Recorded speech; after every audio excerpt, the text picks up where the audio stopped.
Hello everyone, नमस्कार। हमारे YouTube channel में आपका हार्दिक स्वागत है। दोस्तों, आज की वीडियो में हम जानेंगे साल 2025 में भाद्रपद मास के शुक्ल पक्ष में आने वाली एकादशी का व्रत कब किया जाएगा, 3 सितंबर या 4 सितंबर।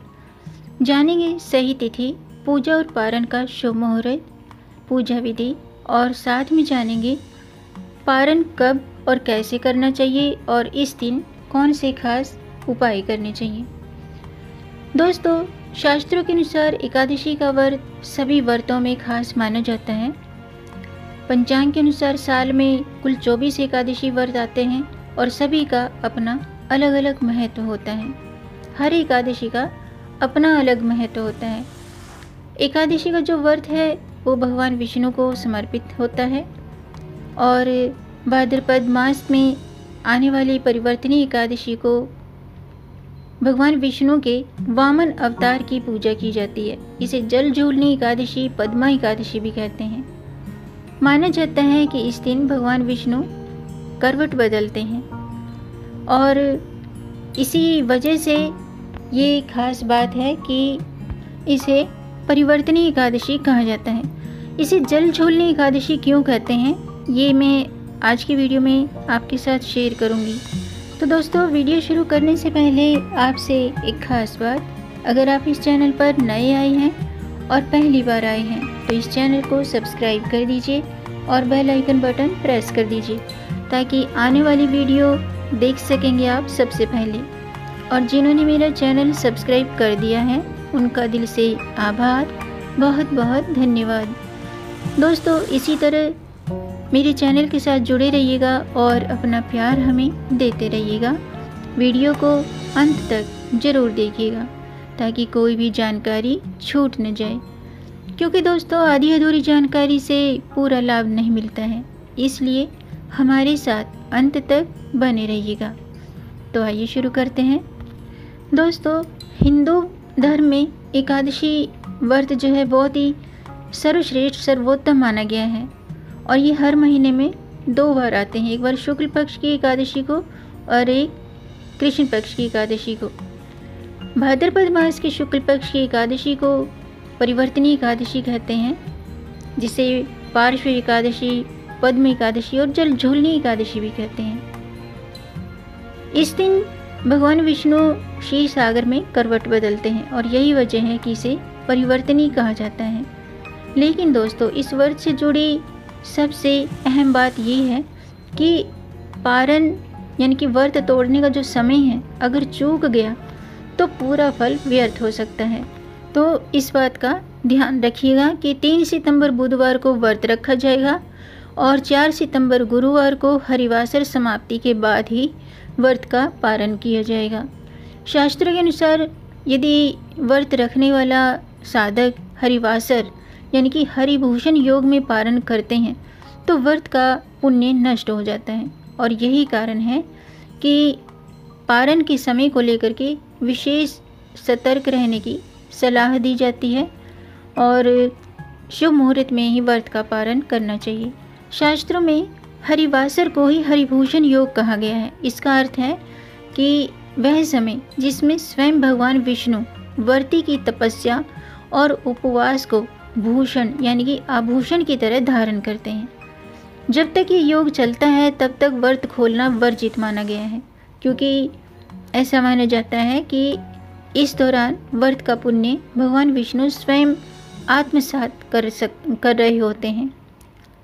और अगर कोई व्रती इस योग में पारण कर देता है तो इसका जो फल है वो आपको नहीं मिलता है, व्रत आपका अधूरा रह जाता है और उसे व्रत का पुण्य, व्रत का जो फल है वो नहीं मिलता। इसलिए शास्त्रों में ये आदेश दिया गया है, ये कहा गया है कि हरिभूषण योग यानी कि हरिवासर समाप्त होने के बाद ही व्रत का पारण करना चाहिए। हरिवासर यानी कि द्वादशी का पहला चौथाई भाग वर्जित होता है। इस दौरान व्रत खोलने से पुण्य का नाश होता है। इसलिए शास्त्रों में चेतावनी दी गई है कि हरिवासर काल में व्रत का पारण न करें। आइए जानते हैं परिवर्तनी एकादशी की पूजा का शुभ मुहूर्त क्या है और पारण का समय क्या है। साल 2025 में परिवर्तनी एकादशी का जो व्रत है वो 3 सितंबर बुधवार को रखा जाएगा।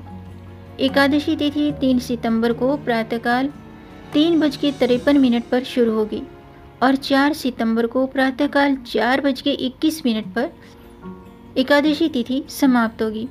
गोधूली मुहूर्त है शाम के 6:40 से शाम के 7:03 तक और पारण का समय 4 सितंबर को दोपहर के 1:36 से शाम के 4:07 तक है। आइए जानते हैं परिवर्तनी एकादशी की पूजा विधि। दोस्तों, शास्त्रों के अनुसार व्रत करने वाले साधक को सुबह स्नान करने के बाद व्रत का संकल्प लेकर पूजा स्थल पर भगवान विष्णु की प्रतिमा को स्थापित करें। इस दिन भगवान विष्णु के वामन स्वरूप की पूजा की जाती है, तो भगवान विष्णु के वामन स्वरूप की पूजा करें, धूप दीप जलाएं, फल फूल अर्पित करें, तिल, दूध, पंचामृत और तुलसी दल अर्पित करें। लेकिन दोस्तों, एक बात का ध्यान रखिएगा कि एकादशी के दिन तुलसी माता भी भगवान विष्णु के लिए निर्जला व्रत रखती हैं, तो एकादशी के दिन तुलसी के पत्ते न तोड़ें और तुलसी को छुएं नहीं, तुलसी में जल न चढ़ाएं। इस दिन तुलसी के पास शुद्ध घी का दीपक जलाएं और भगवान विष्णु के मंत्रों का जाप करें। और जो तुलसी के पत्ते हैं वो एक दिन पहले तोड़कर रख लेने चाहिए। इसके अलावा दोस्तों, इस दिन विष्णु मंत्र और विष्णु सहस्त्र नाम का पाठ करना शुभ होता है।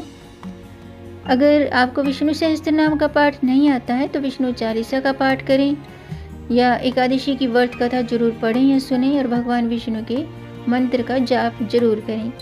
भगवान विष्णु का जो मंत्र है ओम नमो भगवते वासुदेवाय, इस मंत्र का ज़्यादा से ज़्यादा जाप करें। और अगले दिन पारण का जो शुभ मुहूर्त है, पारण के समय ब्राह्मण को भोजन कराएं, दान दक्षिणा दें और व्रत संपन्न करें।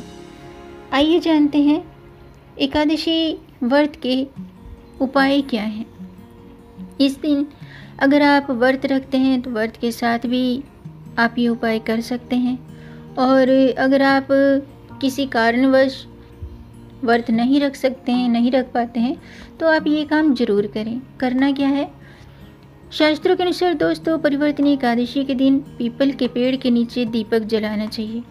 इससे क्या होता है कि भगवान विष्णु, माँ लक्ष्मी की कृपा प्राप्त होती है, धन स्वास्थ्य की प्राप्ति होती, धन स्वास्थ्य का आशीर्वाद मिलता है। और अगर आप कर्ज से पीड़ित हैं तो कर्ज से भी मुक्ति मिलती है। इसके अलावा दोस्तों परिवर्तनी एकादशी के दिन भगवान विष्णु का केसर मिले दूध से अभिषेक करें, पीली मिठाई का भोग लगाएं।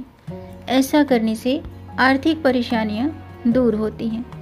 आज के दिन पूजा में ओम नमो नारायणाय नमः या फिर ओम विष्णवे नमः इस मंत्र का जाप करना शुभ होता है, या ओम नमो भगवते वासुदेवाय इस मंत्र का भी जाप कर सकते हैं। इसके अलावा एकादशी की शाम को तुलसी के पास शुद्ध घी का दीपक जलाएं। ऐसा करने से भगवान विष्णु और माता लक्ष्मी की कृपा प्राप्त होती है और धन धान्य की वृद्धि होती है। आइए जानते हैं कि परिवर्तनी एकादशी व्रत का पारण कब करना चाहिए और कैसे करना चाहिए। दोस्तों, एकादशी व्रत तभी पूर्ण माना जाता है जब उसका जो पारण होता है शुभ समय पर किया जाए। यदि व्रती साधक हरिवासर या गलत समय पर व्रत तोड़ देता है तो एकादशी का पुण्य नष्ट हो जाता है और आपका व्रत अधूरा माना जाता है। तो शास्त्रीय दृष्टि से इसे फलहीन कहा गया है। इसी कारण बार बार जो पुजारी होते हैं बार बार आपको पंचांग देकर पारण करने का समय बताते हैं। यानी कि इस बात का ध्यान रखिएगा, अगर आप एकादशी का व्रत करते हैं तो एकादशी व्रत का पारण अगले दिन द्वादशी तिथि पर किया जाता है। और इस बार परिवर्तनी एकादशी व्रत का पारण 4 सितंबर को किया जाएगा। इस दिन व्रत का पारण करने का जो समय है मैंने आपको बता ही दिया है, दोपहर के 1:36 से 4:07 तक है। इस दौरान आप किसी भी समय व्रत का पारण कर सकते हैं। द्वादशी के दिन सुबह स्नान करने के बाद पीले रंग के वस्त्र धारण करें। इसके बाद मंदिर की साफ सफाई करें, सूर्य देव को जल का अर्घ्य दें और शुद्ध घी का दीपक जलाकर भगवान विष्णु और माता लक्ष्मी की आरती करें। मंत्रों का जाप करते हुए भगवान विष्णु चालीसा का पाठ करें और प्रभु को सात्विक भोजन का भोग लगाएं। भोग में तुलसी के पत्ते शामिल करें, क्योंकि ऐसा माना जाता है कि भोग की थाली में तुलसी के पत्ते शामिल न हों तो प्रभु भोग को स्वीकार नहीं करते हैं। इसके बाद ये जो प्रसाद है सभी में वितरण करें और स्वयं भी इस प्रसाद को ग्रहण करें। आइए जानते हैं कि परिवर्तनी एकादशी के दिन किन चीज़ों का दान करना चाहिए, क्योंकि इस दिन दान करना बहुत ही शुभ माना जाता है। दान पुण्य करने से जीवन में सुख समृद्धि आती है और पापों का नाश होता है। परिवर्तनी एकादशी के दिन अनाज और भोजन का दान करना बहुत ही शुभ माना जाता है।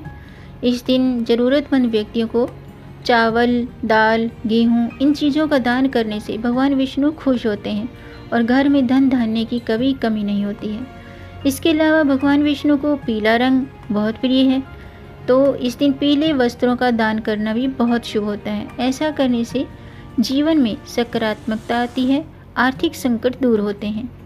इसके अलावा इस दिन मौसमी फलों का दान करना भी बहुत लाभकारी होता है।